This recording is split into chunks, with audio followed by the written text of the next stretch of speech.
Պարոն Փաշինյան, քաղաքական ուժերը, որոնք հայտ են ներկայացրել մասնակցելու խորհրդարանական ընտրություններին,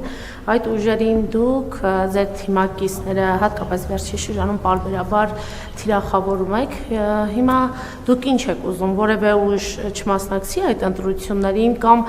օրինակ կարող եք ասել, թվարկել, որ ուժերը մասնակցեն, որոնց մասնակցությունը ձեզ չի վրդովվեցնի կամ որոնց հարգանքով դուք կվերաբերվեք։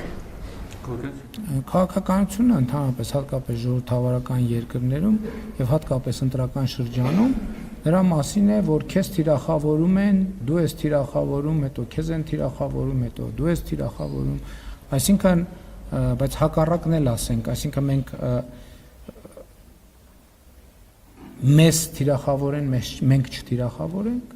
դա քաղաքական գործընթաց է։ Ես բոլոր ուժերին էլ վերաբերվում եմ հարգանքով, ժողովրդավարությանը վերաբերվում եմ հարգանքով եւ հիմնականում հարգանքի չափաբաժինը նաեւ որոշակի կապ ունի նրա հետ, թե ինչքանով են իրենք հարգալից, որովհետեւ դա հաղորդակից անոթի տրամաբանություն է, մենք վակուումում չենք կարող ապրել։ Այսինքն ինչքան կլինեն հարգալից, այնքան կստանան հարգանք, ինչքան կլինեն անհարգալից, այնքան կստանան անհարգալից պատասխան, իհարկե շատ ավելի պակաս անհարգալից, քան նրանք ցուցաբերում։